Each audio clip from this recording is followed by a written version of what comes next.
You're listening to Shameless Feminine Speaks with your host, modern-day shaman and sister to all, Rebecca Haywood, right here on LA Talk Radio. Hello, everyone, and welcome to Shameless Feminine Speaks, the only show on LA Talk Radio for all you ladies, men, misfits, all y'all, ready for that feminine re-evolution. That's right. And tonight, I'm so delighted to be joined by my dear, sweet sister and friend and longtime irreverent spiritual cohort, Tatyana Rae.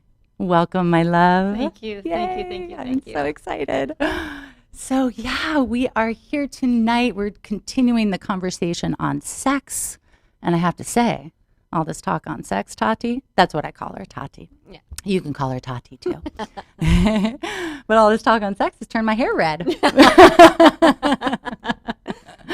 So, you know. No, she's turned you on. That's right. That's right. Well, and tonight we're going to just keep getting more and more naked in this conversation about sex, right? Because it's not about, sex ain't something to learn, right? There's a lot to unlearn, right? To get naked again in our embrace of our body, of our pleasure, of our animal as divine, right? So this has been the conversation, and we've been getting more and more naked. Last week, we pulled you men in and really gave you permission to give yourself permission to be all that you are in your animal and your unique expression of that. And for women to embrace you in that and to bridge that conversation, right? Bring the understanding to each other between the sexes, right? Yes. Between the sexes. Be a right? man. Yes, we want you to, please. Be a man. Be my man. Yes. And so tonight, well, Tati and I were just dreaming, and this is what just popped out of our little dreaming session over the phone. And so tonight's title is called Puberty and Virginity, Innocence Lost or Gained. Innocence lost or gained. Yeah. And, I'm going to give a little quick intro here. And, modern society, doesn't offer these passages much reverence, right? Yeah. And yet, indeed, it worships them as a loss of innocence, never to be regained. Yes, there's a lamentation. Yes. And, though the distinction that is unveiled by puberty, it can feel, and this is really what we were talking about, it can feel like a disconnect from that universal self, right? That universal self that we know ourselves to be, before we're really identified and given all these gender roles, right? And before we begin to identify with the body. Yes, yeah. As a body. When the body is still just a plaything, right? And, and not in a sexual way, in a plaything, in a pleasure way, as a toy, right? A way of exploring sensations and life around us. In the world. Yes. Food, when babies eat. Yes. They get it all over their face, but that's just part of the experience. Exactly. It's delicious, right? And so it can feel like there's that veil of distinction that comes with puberty, right? Where now we recognize that I'm a little bit different. And moreover, society starts to view you as different. And so we feel that veil of distinction, and moreover for me, and we're going to dive more into this, because to me, this is the heart of the conversation on puberty for me and my journey with it. It really did feel like that separation, a disconnect from the universal self, and yet it is not. It is not that separation that our loss, that point of view of loss, laments. Okay, it is not. It is a calling to experience ourselves as more. A woman blossomed, a man forged, a sexual self realized. Yes. Right? And no matter our gender. Well, there's a certain robustness. Yes. That is blossoming. A fullness. Yes, a fullness, right? And so, but no matter our gender, right? Yes. Oh, yes. Right? It's really purely a sexual self-realized, okay? And no matter our gender, when we bring this more, this point of view of more, of fullness to our virginity lost, right? Yes. Air quotes, virginity lost. It deepens. It deepens into, oh my goodness, a beginning rather than an end. Absolutely. Right? We look at these things, puberty, virginity, as an ending, right? But with this more, this point of view of more, it deepens into a beginning rather than an end of a great adventure into the sexual self, individualized, yes, and its journey to rediscover the universal again and again and again. And more, please. And then you begin to understand that this puberty is an elongation of a moment. Yes. It's an elongation. It's not a severing. It's not a truncating. Yes, and it's not even one moment where you go from girl to woman or boy to man, right? No. It is an evolution in itself. I mean, I feel that I'm still becoming, Yes. right? Yes. I am still becoming woman. I'm still discovering and rediscovering that universal again and again and again, right? And that's the part where you begin to trust. But you begin to trust what's happening to you in terms of feelings. Yes. Feelings. Yes. Yeah. I'm going to turn up your mic a little bit, sweetheart. Okay. Do I need to talk harder? No, it's okay.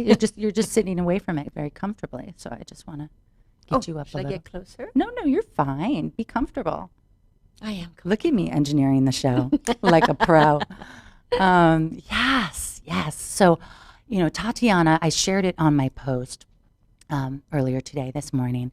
Tatyana wrote this beautiful piece. Let's start with puberty, yes. Let's go back to the beginning. And so I asked her to read this piece that she wrote because, man, when you shared this with me the other night, it just, and that's what I love about this woman.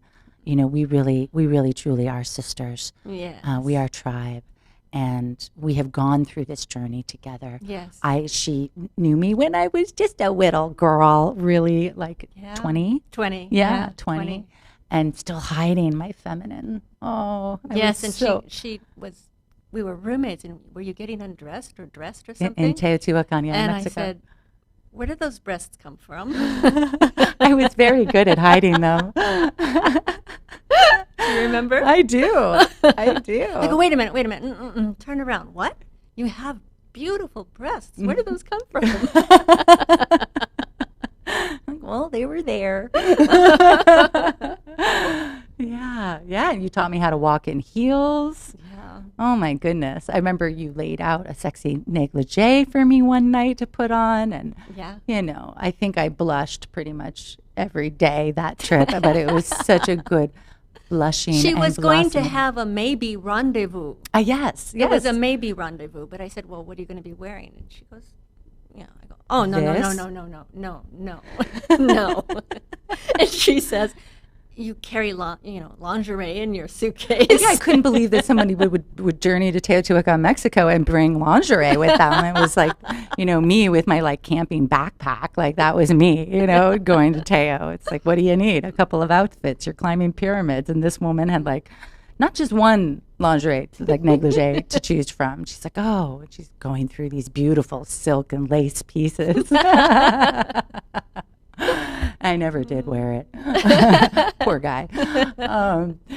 So start us out with that beautiful piece. And don't mind me, I'm going to be resharing the live link while she reads you this beautiful piece. So just receive. Tatyana is a gorgeous poet. And just receive. She channels. She's a messenger. And so just receive this. It's an experience. It's a feast of words and experience and images. So just take it in. Go on this journey with her. Thank you. So just relax. Just relax. Okay? Relax your body. Relax your thoughts. If you're sitting or lying, relax. And let's listen to this together. Puberty was an awakening to different. Before that, I felt more a part of everything, with little distinction or distinctiveness. I blended in. With puberty, all that changed, and a long-forgotten howl from deep within the hollows of my soul began to roam through the days and nights of every day.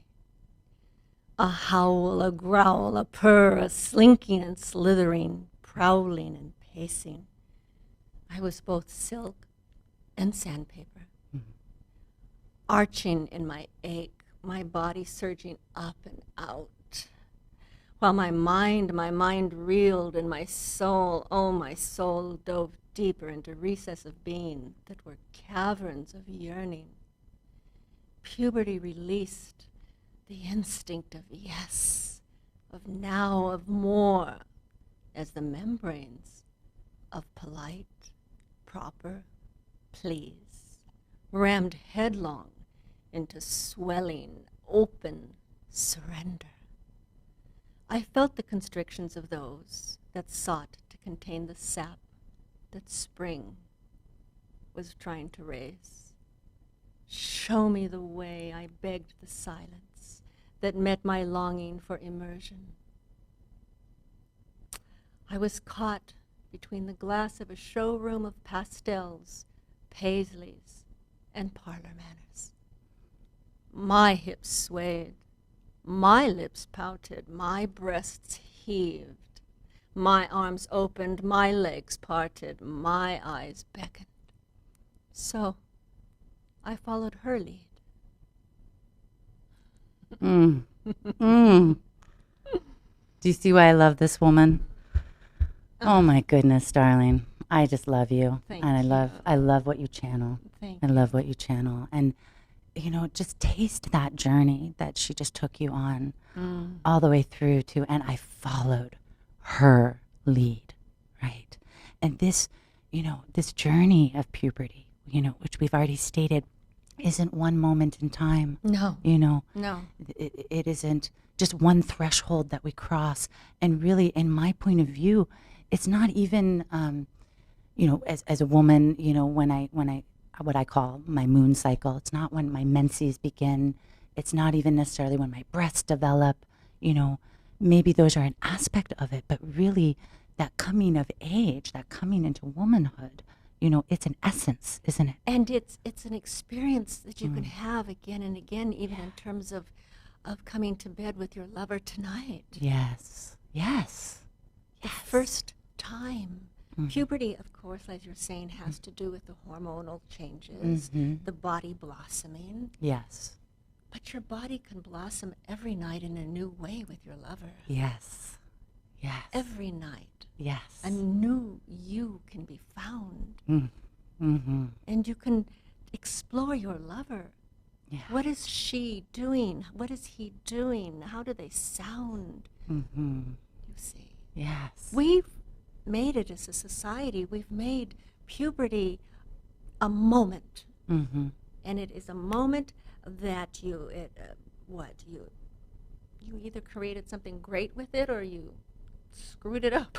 Well, and in most cases, it's viewed as a loss, right? A loss of innocence. Yes. You know, I in preparing for the show, I couldn't remember when I got my period. I couldn't remember anything about it. So I was talking to other girlfriends, like, what was your experience? And, you know, I hadn't even thought of this point of view. One friend shared that her mother cried. Not with pride, with sadness, because her little girl was no longer a little girl. And I thought, well, there it is, that loss. You know, and once again, loss. Yeah, once again, that point of view of loss, that something is lost and innocence is lost. Yes. And, you know, and I know for me, and you and I had a very different experience, as we discovered as we were sharing, that, you know, for me, like I said, I don't even remember that moment. There was... you know, puberty for me was like, I didn't want to become a woman, you know, and in part, I imagine it's from all the sexual trauma that I had, also being the only girl with 3 brothers, being a tomboy, all of those things. But I really didn't want to be a woman. Well, one, it felt very foreign to me. I can remember before I had developed breasts, putting my hands under my shirt, my fists under my shirt to make like little fake boobies, and doing a little profile in the mirror. And I was just like, nope, I don't think I'm going to have them. Well, so it was that foreign to me, that aspect of like that metamorphosis. Yes. It really is a metamorphosis. It's beautiful. And yet I was very resistant to it. I went kicking. I was dragging my heels. And for me, I never thought about being a woman. Mm-hmm. I think I was a girl, and I accepted that as a little woman. Mm-hmm. I didn't have a differentiation. Mm-hmm. Although the women in my family, I was very, very fortunate. Yes. My mother's from Mexico, and my aunts and my mom are built gorgeous. I mean, they're like Marilyn Monroe's. They had enormous breasts and tiny waists and gorgeous butts. I mean, they were beautiful women, and somebody was always pregnant. Somebody was always breastfeeding. So there was a lot of woman. Yes. And I had 4 aunts. Mm-hmm. So there was a lot of woman. There was a lot of pregnancy, breastfeeding, babies, diaper changing. Yes. And when I started my period, when my menstruation came, I was 12 in 6th grade. And my mom was, she was helpful. She was helpful. She went and got me, the Kotex. Big, thick Kotex, but she was helpful. a little quick funny story. When I called my mom to see if she remembered when I got it, or she had any stories to share, and she couldn't really remember, but she said, I do remember offering you, do you want a pad or a tampon? And you looked at the tampon and you said, well, where do I put it? Okay, there we go. Right? There we go, loss of innocence. Yeah, loss of innocence. There we go. That's, I guess, when I lost my virginity. Most women, secrets out, we lose our virginity to tampons. But it's true, I had this like a saddle. They were very thick in those days, Yeah. And but she was very helpful, and I would come home for lunch every day from 6th grade. I lived in a home that was close to the school, and I preferred to come home. So I came home that day, and when I got there, my grandmothers and my aunts were having lunch, which it wasn't too unusual because the ladies didn't work, my aunts didn't work, none of them worked.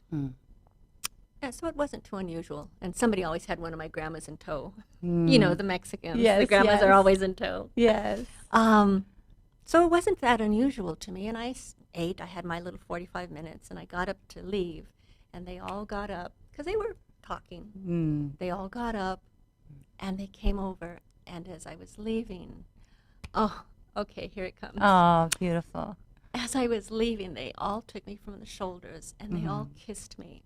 And they kissed my forehead, but my third eye. Yeah. And each one of them kissed my third eye. Each one of they started with my youngest aunt up to my great-grandma, who is still alive. And she kissed me, and then she turned me to my mother, and my mother took me, and she kissed me. And at the time, I thought that was very nice, but I did not realize they were blessing me. Yeah. They were blessing me. It was the last vestiges of ritual. Yes. Yes. It was, and it was lost on me.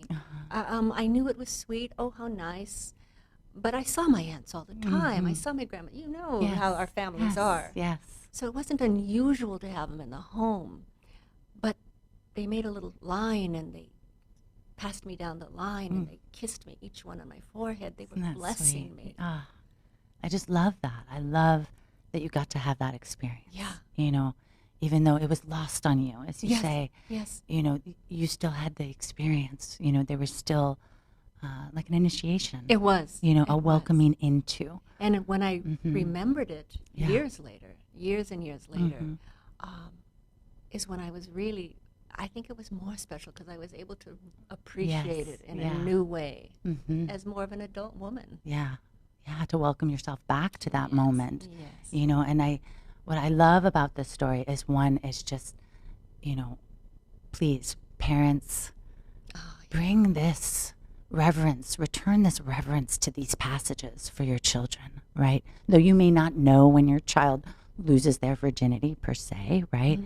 But this journey of puberty, it is a journey. Honor those moments.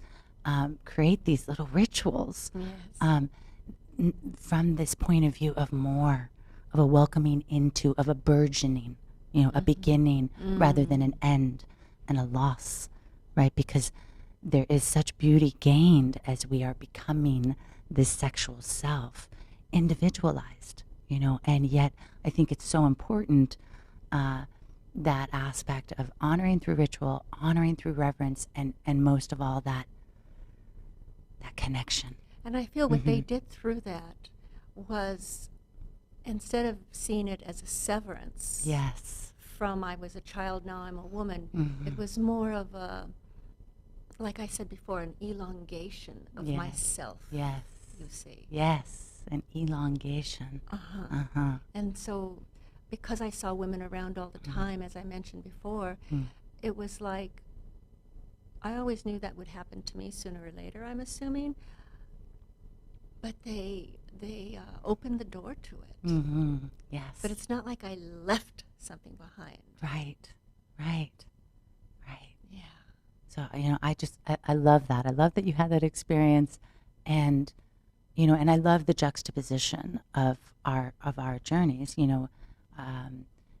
beyond that aspect of me kind of dragging my heels to become a woman. Yes. And even just it feeling like such a foreign concept to me, as I actually started to develop, noticeably into a woman, develop the breasts, and, and society, men started to recognize me as that, as a woman.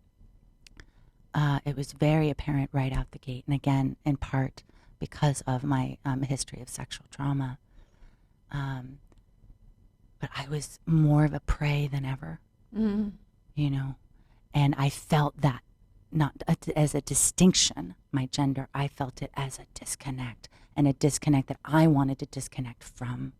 I can remember writing in my journal, and this is in my autobiography, which hasn't been published yet, but of just viewing my body, my beauty, my feminine as this curse, because it did make me a prey to these men, to these older men. I was a child still. Even though I might have looked like a woman, inside I was still such a little girl.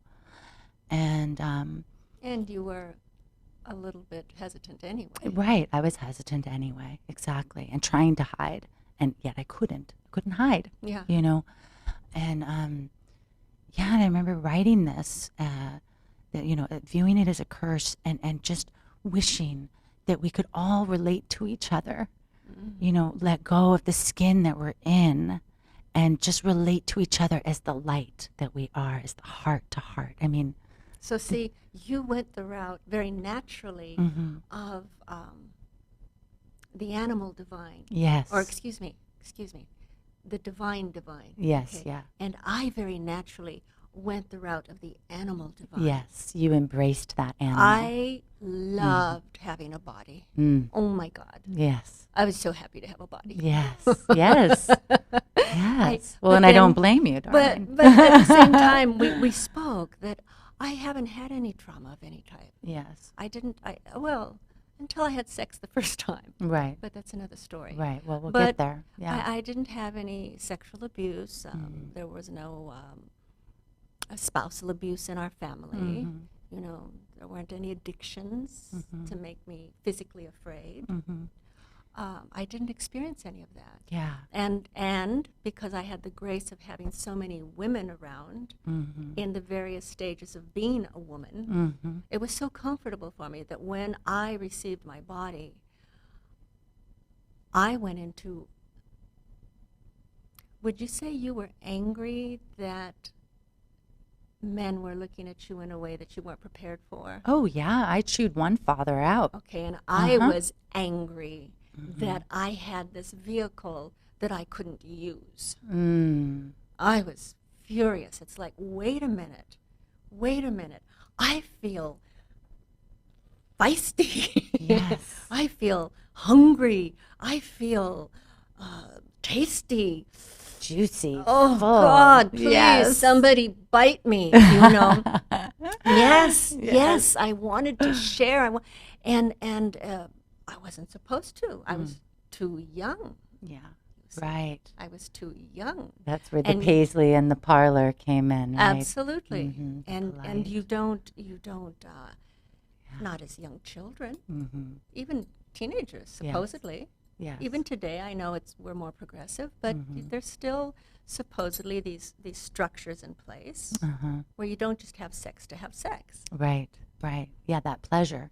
We've spoken about that on the show, just pure pleasure itself, not necessarily sexual pleasure, but pleasure itself is kind of condemned. Absolutely, right? yes. Especially once you reach a certain age. Now you're supposed to be polite and use indoor voices. Yes. Right? Or use your voice. Yeah, yes. I use words, Tatyana. There's not enough of these oohs and these ahs. Rebecca and I like to say the ah before the oh. The ah before the oh. So yeah, but what I love is, so yes, like as Tatyana said, she went the route of embracing her animal to divine. I went the route of just like, disconnecting from my animal. Yes. But reaching more for that divine. But still there was an anger in both cases. Yes, exactly. Still there was this. We were both angry. Sexual creature tamed, yes. right? By one spectrum or another, yes. right? You're too much, right? Yes, I was too much, and I was asking about things that I shouldn't be interested in. Yes, yeah. I was feeling things I wasn't supposed to be interested in. Yes, yeah. And yet what is so beautiful, even though our journeys are so disparate in a sense, they both led us to the divine, to the divine. Eventually, as you all know, as I've shared my journey here, I really did start to embrace that animal and embrace that feminine. And man, you were such a beautiful woman, you were such a beautiful mirror for that. And thank you. Yeah. And so, we get there because we're never actually lost to it. That connection to the universal self. And when I say that universal self, I mean that self that is the light. That little girl, Rebecca, was just begging, can't they just see me for the light that I am? And can't we just relate there again? Does everybody, not everybody, does all these men, do I have to be prey? And I still feel that way sometimes. I still get sad. And it's just like, I just want to relate to each other like this and not have this end result between me and a man where, he wants to fuck me. And so stop right there. Yeah. And I go, Can't I just use my body as this vehicle to express the divine? Yes, sexually. Yes. Can't I just be in love? Can't I just be having a peach and the juice dripping down my throat and into my cleavage? Yes. Can't I just be feeling all the time? Can't I? Can't I? Yes. See? Yes. I do. I know that place now. Yeah, but we were asking for the same thing. We were. Exactly. Yeah. Yeah. That's why we were both angry, but we were asking for the same thing. We were asking for what we already were a part of. Yes. Yes. We never left it. We never left it. It's that separation, that disconnect is a perception, right? That is painted onto our puberty and our virginity and this gender, this body, this everything, right? It is a perception that tells you now you are somehow different. Now you are somehow less divine. Now you are different than me. Like women are from Mars, right? Or men are from Mars, women are from Venus, we're right? From Venus, that's right. All these, and sure, biological differences, okay, sure. Hormonal differences, okay, sure. Different ways that our brains work, okay, sure. It doesn't. That's just the bag of skin. We are expressing the same feelings, just different ways. Yes, yes. Like you and I were expressing anger, sometimes rage, sometimes despair. A despair. I used to feel a despair. Yes. I'm famous for my high heels, and I've even to this day when I fly into certain airports. High heels. High. touch the sky. Yes. High heels. Oh, she's closer to God for sure. But I will get comments about, oh, they must hurt your back, and oh, that must be really uncomfortable for your feet. A lot of judgment. And like I say, I don't make anybody wear them. I wear them. Right. I wear the high heels. You're not wearing them. You see? So there's a lot of judgment on the fact that I celebrate my body. I like my body. I like being a girl, woman, whatever. It doesn't. All of the above. Yeah. And everything in between. I don't get insulted. You know. I like it. I like it. And we're here so that you can begin to like it too. Yeah. You know, when you aren't trying so hard or repressing, what's very natural is not nasty. And it's not unkind. You can't be unkind when you're happy. You can't be sarcastic. You can't be flippant when you're at peace with yourself. You're nice. You're a nice person. Yeah. So, you know, I want to pause here before we move on to the other passage of virginity. And of course, there's so many passages in between the two, but, you know, in 50 minutes, we only have so much we can say. So, but I want to pause here with this, in this place, and really invite you all. You know, I already made an invitation to you parents or all of you adults, you know, that have children in your life, whether they're your children or they're your nieces, your nephews, even just honoring, you know, these children and really that experience, you know, what Tatyana and I just shared, you know, it isn't relegated to a woman's experience, okay? I'm sure men feel this way as well, though their changes, their metamorphosis may be a little less visible, right? It's still there in their voice and the hair and the, you know. I had 3 sons, and I think one of the things I noticed the most was they also got very introspective. And they'd go in their room and shut the door, which I'm assuming, I never had daughters, but I was with sisters. Yes. And, you know, you go in the room at a certain point, shut the door to your parents all the time. Yes. My sons did that too, but I think what I noticed more than with females is they carried out their angst physically. They got very involved with sports. They got very involved with their body. You know, there was a lot of exercise in terms of the skateboarding, the snowboarding, just the football, whatever. They were very sports oriented. Yeah, I was. And that's that what way, they did with their body. You see. Yes. Yeah. But I think a lot of times in puberty, the attitude that comes out, known as the teenager attitude, you know, and they can get very surly. Well, and don't you think in part it's that rebellion, that same anger that you were feeling and I was feeling for different reasons of the oppression that we were, that separation, that disconnect, the rules placed on us, or the expectations and the responsibility, you know, of now you are this woman and what does that mean, you know, and now what am I to you, you know, and what am I allowed to do, what am I not allowed to do or be anymore. We're told we're a woman, and yet we have curfews, which makes sense because there is a certain child still standing there. Yes. So there is a juxtaposition, a constant juxtaposition. Yes. So honor both, like honor the opening and the burgeoning, the blossoming and the forging that's happening of, you know, in the children around you and the adolescents around you and their coming of age.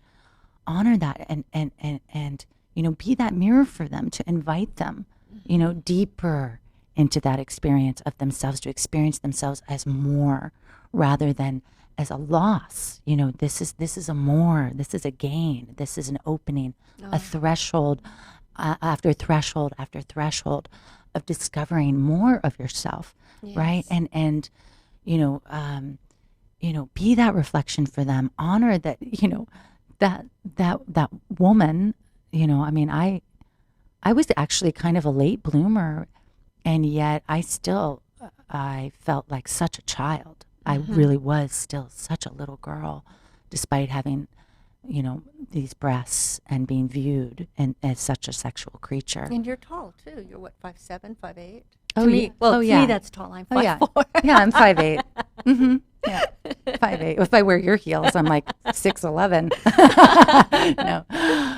But you are, even if when you were young, I'm sure you were taller. Yeah, Then, yeah. right? I was a little skinny bean. Yeah. Yeah. You see, and that gives an illusion also of being older.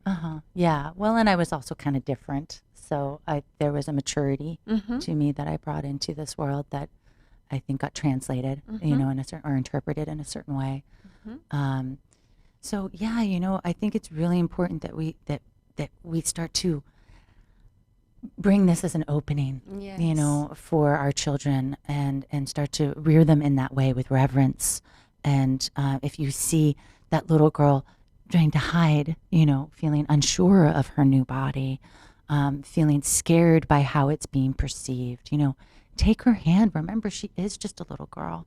Take her hand, show her the glory of that. Show her how to own that, and that owning that doesn't mean that you owe them anything. That's what I needed. I needed that it was okay. And I was still a feisty girl, despite the trauma that I had received. Like I said, I chewed out one father. I mean, I didn't even know him. He just catcalled me across the street. I was riding my bike. I got off my bike and said, "Do you know how old I am?"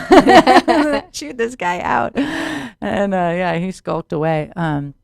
But even still, like there was nobody around me really to guide you, like saying like, "I see you, and it's okay, and I've got you. I've got you. You're safe. You're safe." And in my case, there was no one around that would really allow my expression. Yes. Wouldn't allow it. Yeah. Except for my two aunts, my mother's two youngest sisters. My shout out to my Auntie Elvia and my Auntie Raquel. And that's truly where I got my love of high heels and dressing and clothes and Auntie Raquel. Don't we all love our Auntie Raquel? I didn't have one of those, but I love that you did. Yeah, I wished I had. Auntie Raquel and my Auntie Elvia, and they dance even to this day. They're in their 80s, and they dance divinely. I mean, they dance. Oh my God, merengues, everything. They dance. But there was a celebration. And they would let me celebrate, and we would celebrate by dancing, talking. But there was no place else in the world. Yeah. Not even my own parents. Yeah. Not even my own parents. They were especially concerned for my insistence on how I wanted to celebrate being a human that's female. Yes. I had this beautiful board, big pegboard my dad made me, cork boards. And I would go into the magazines and the newspapers, and I would cut out all the suggestive. I'd make them suggestive, like sun-kissed oranges, right? Well, sun-kissed, Oh, even then you were just this luscious, yummy, sensual and then poetess. there was something else that it used to use, Wet and Wild. I think it was a hair product, Wet and Wild. Everything I had on that board, was suggestive. But to me, it was suggesting living. Yes. Yes, it was sexual, but I wasn't thinking. Please hear this part for yourself. Listen up, please. I wasn't thinking intercourse. I wasn't thinking fellatio, cunnilingus. I wasn't thinking that. I was feeling. I was feeling my desires. Just my desires. My body wanted to rub up against life like a cat, you see. Yeah. But nobody would let me rub. So let your children rub, okay, is the message of this show. And let yourself rub. Let's come back to this. And this was going to be kind of the second piece that I wanted to pause on with the puberty. Other than, taking our children's hand, take your own hand and go back to that time. Reclaim that time for yourself. Reclaim it in yourself right here, right now. in that aspect of that relationship with your animal Yes. and that relationship with the pleasure inside of your body, right? Because as that body is awakening and maturing and developing, right, I mean, that's what you're speaking of. It's like you Yes. just wanted to rub up against life. Yes, yes. And it wasn't sexual. It was No. sensual, right? Yes. And of course, you know, at some point it starts to become sexual, but is it really sexual, or is it that Or is the it name that we're sensuality? giving it, right? Yes. You know, because of, you know, now we've crossed from this threshold to the other, so now we are a sexual creature, right? And somehow we have to compartmentalize our pleasure But in it's these that regards. compartmentalization Mhm. that threatens true self-expression. Yes. And for those of us who are listening that have suffered some trauma experiences prior to even puberty, you know, when you were children, when you were little children, Yeah. I want to speak to you for a moment. We want to speak to you for a moment, and Yeah. we want to say, I hear when you say that these things happened to you way before you were even close to puberty. So what was taken from you? And all I can say to that is, what was taken? Taken. Nothing that you still don't have, because we're endless, we're boundless, and nobody can touch your beauty. That universal self. Yeah. You know, That it's beauty. eternal and it's untouchable, you know. So all of you, whether you've had trauma or not, whether you had a positive experience and a family, like Tatyana is really honoring that threshold as she was crossing it. Go back and honor that for yourself. Bring it Yes. back to an opening, a burgeoning, a blossoming into more, okay? Feel that experience of yourself and really, you know, take the sexuality out of it, and we're about to put it back in, okay? And we're probably going to have to continue this next week, which I kind of love. It's You're coming back suspense. next week, aren't you? Thank you. Yes, please. More, please. Yes, more, please. We'll just keep saying more, please. And thank you. You know, really do this for yourself. Find that time and your memory. You know, you can go back that way. You can find it in your body, those memories that live in your body. You know, I've showed you guys how to do that. Find that in yourself. Honor it. Journal it. However you connect to those memories inside of you, and you connect to that moment, and either which way, it lives and it breathes here right now. Yes. You know, the point of this show is that it's not innocence lost, it's innocence gained. Yes. You know, there's a beauty in the mystery that we are, and the less we pretend to know, right? And tell this body what it's supposed to be, and tell pleasure how it's supposed to look or sound, or when it's appropriate, when it's not appropriate, how it's appropriate and how it's not All appropriate. the domestication. Yes. The parameters that have been put on. Yes. We have to let go of what we think we know, let go of all of that right here, right now, and re-blossom your wild self, your wild, sexual, sensual, animal, and divine self. There's always a new place within yourself. Yes. This is not about puberty exactly, but it's about a certain virginity. When I got divorced and I went to the ocean, I was in Mexico, and I was able to go in without any clothes into the ocean. Oh, yes. Yeah. And it was the first time that I mean, my bikinis are so tiny, I'm like naked anyway. Yeah, you might as well be. I always thought I was naked. I mean, I always thought I was naked going with what I didn't have on. And when I was able to take my top off, my bottom off, and go in the ocean, my body knew the difference. My areolas, my nipples, my breasts, They felt that freedom. my thighs, my groin knew the difference. You see.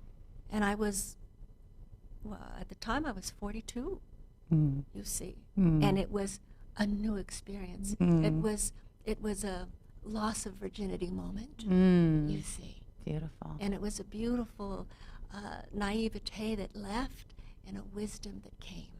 And it was a baptizing of the ocean. And at the same time, it was new. At 40 years old, it was new. You see. Yes. So it's not too late. Yes. Yeah. Well, and I love this, like, real quick, is that, you know, one who was so embracing of her animal and all of that, and age 42, your first time skinny dipping. Yeah. I grew up skinny dipping. I mean, this tomboy is like boop, boop, boop, jumping in the gorge, you know, jumping in the lake. I mean, this was how we took a bath up in Maine. You know what I mean? I was unabashed even through college. You know, I would just get naked and go get in the gorge, and I didn't care because that to me felt natural. There was nothing sexual or sensual even about it. It was just, this is me and my animal. Deal with it. Yes. You know, deal with it. And for me, the little bathing suit, the bikinis were natural. Yeah. But I didn't realize that there was still a level of unnatural. Yeah. Well, there was still that, just one little, like, what was appropriate, proper, you know, and you just took that one, lifted that one little veil, tiny little of thing, proper, and boom. And then it was like, oh. Yeah. And the opening comes. So, you know, all of this, it's, you know, from puberty through virginity, it's, you know, and we barely have time to really dive into virginity. So that's where we're going to pick up next time. But I want to at least start that conversation. Yes. Because, you know, as we both kind of experienced that perceived disconnect from the universal self and kind of sorting through this journey, this metamorphosis of puberty and coming of age, and is it loss of innocence or loss of naivete, or are we putting more filters on ourselves and on our animal and on our divine, right? More and is more it really definitions. a loss of naivety, right? Like it isn't really like we're not actually, we're becoming a little more naive, you know. We're just building the illusion up around ourselves and between ourselves. Right? Yes. The bikini is getting thicker and thicker and larger and encasing our body. And, you know, so, you know, do this for yourself. Get naked, you know, in that own burgeoning, in that own opening. And, you know, you too will discover that place that Tatyana and I did, as, you know, what my grandfather used to say, drive in the middle of the road and keep your middle finger up. And we each kind of did that in our own way in life.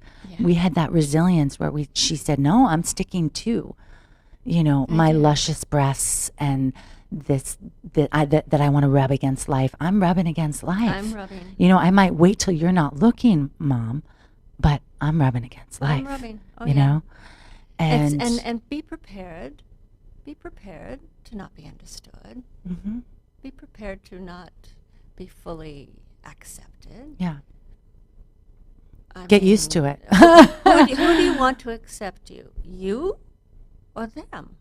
Well, and Tatyana might recognize where this teaching comes from, but one of my favorite quotes, and I won't even credit her because who knows where, you know, there is no original thought. Who knows where it originally came from. But in a world of lies, truth is an obstruction.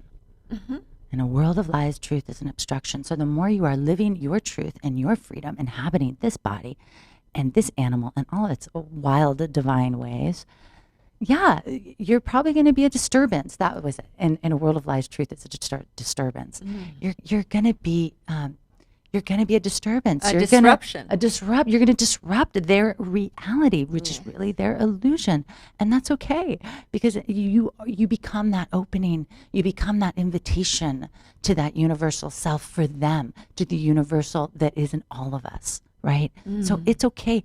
Be a disturbance, you know, be a disruption in their illusion. And really don't even make that the point of it. No, the point of it is to live point. your joy, your freedom, your wild animal divine self. Yes. And in that, the more you embrace that, you know, as I said on The Virgin and the Slut, that actually those of you seeking that holy experience through sexuality, you know, and really, you know, relegating it in a certain way, that it has to be this way in order for it to be holy. Actually, the more you embrace your animal, you know, the holier that experience becomes, right? Yes. You know, when I was finally able to embrace my feminine and embrace my animal, which really, really didn't come. I mean, it came in little little spurts, little growth spurts for myself. Little snippets. Yeah, exactly. But it really didn't come until my 30s that I really started to say, I like being a woman. I like it. I always had my enjoyment of being a woman, but I didn't have the opportunity to share being a woman. In my first marriage, I was married for 18 years, 21 together, and there was very little sex. There was very little enjoyment for me, of my physical self, you see. Yeah. So to truly enjoy myself didn't happen till my 40s. Yeah. Yeah. And, and I think that the piece, beyond the gift that we give ourselves by embracing this animal as it is, rather than telling it what to be or letting them tell it what to be, beyond that true connection to the divine creature that we are, again, it's that return to pure pleasure, pure unabashed pleasure that sure is sensual, and then it can be sexual. And in that, okay, let's just kind of tie puberty and virginity, right? Or let's tie that sexual relationship with our body together, all of these, because as we come of age, what is really happening, but we are now able to make babies, right? Procreation. Yes. Procreation. We are connected as a vessel of life. In a new way, where we are able to procreate, we are able to recreate. We become a little creator. Not that we weren't before, right? But in a different way. We become in cahoots with God, with the divine. And it's such a beautiful, beautiful way of looking at that coming of age, and really that connection to the earth, to life, to fertility, to sisterhood, to brotherhood. But what gets lost is it is a beautiful part. It's a part, but it's gotten distorted so that it is the reason.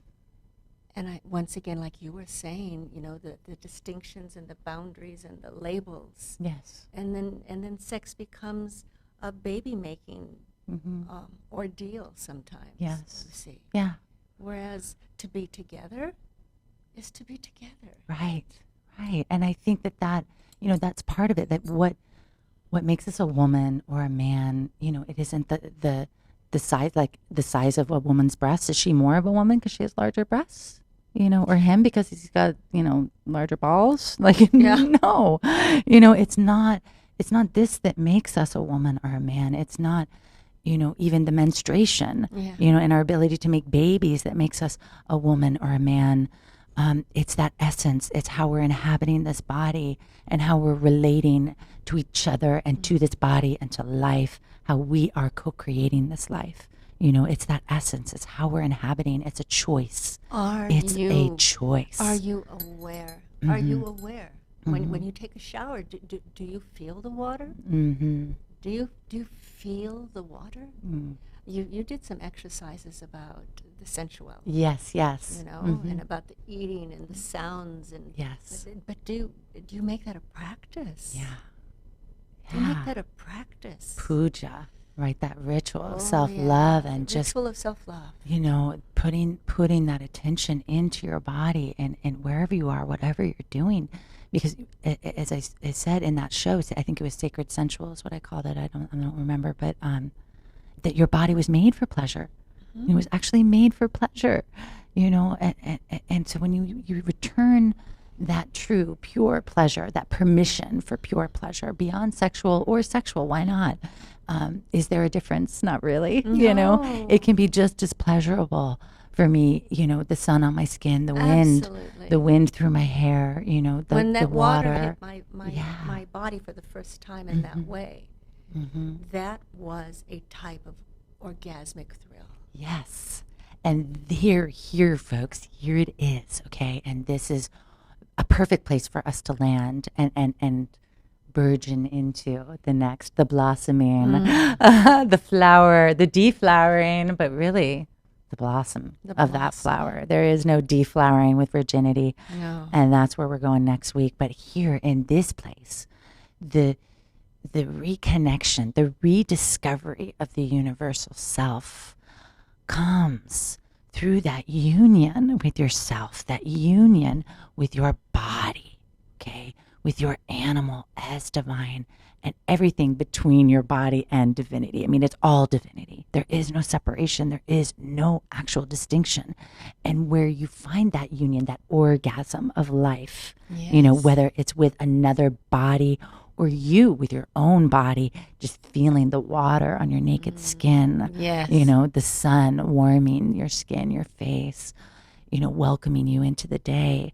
You know, all these little orgasms that the body has, if you allow those throughout and you the day. dive into those, they are an opening. Each of those is this portal, this divine opening to you, the universal self. Okay, that's how you start to experience yourself beyond the skin you're in, is actually by honoring the skin you're in, this beautiful temple, this beautiful sacred space. It's the rubbing up against. Yeah, rub up against life, It's baby. the rubbing up against. Yes. Absolutely. And it's natural, and there's a yearning for it. And when you don't allow it, you get cranky. Yes. You get prickly. Yes. Yeah. Because you're missing an enormous part of self-expression. Yes. Yeah. Yeah. We're not talking being pretty or being handsome. We're not talking about having intercourse, sex. We're talking about opening up to expressing through feeling.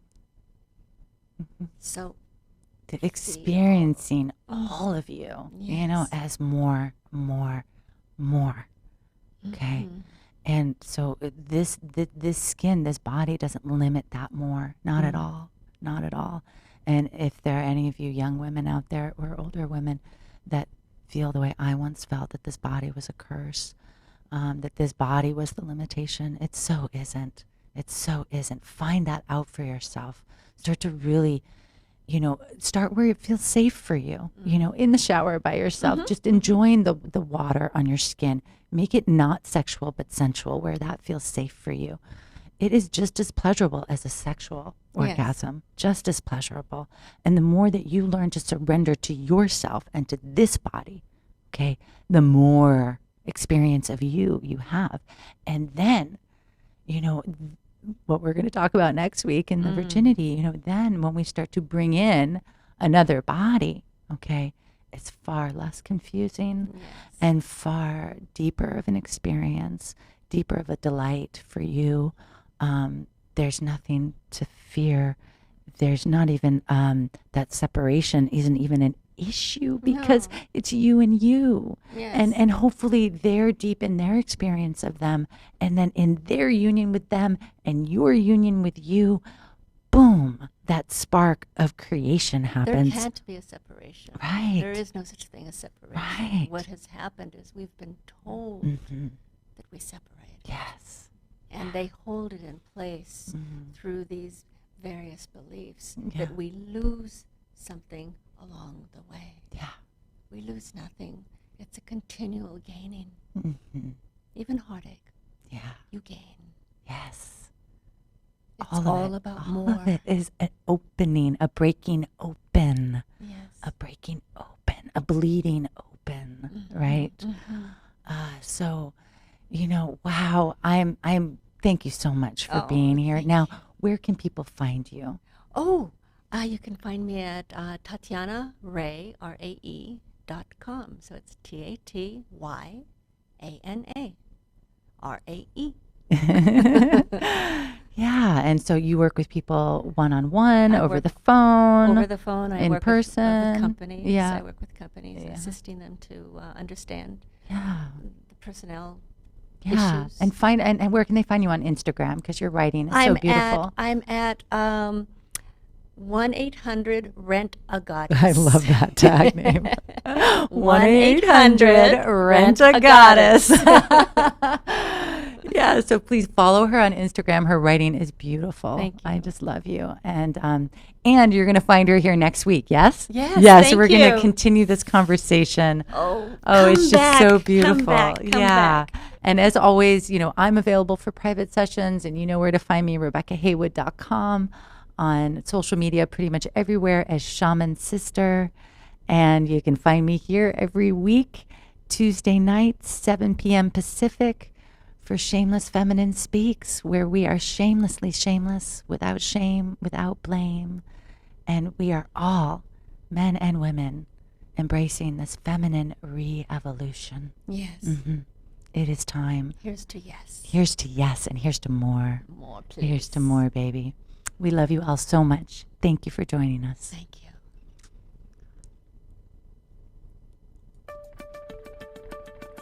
You're listening to Shameless Feminine Speaks with your host, modern day shaman and sister to all, Rebecca Haywood, right here on LA Talk Radio.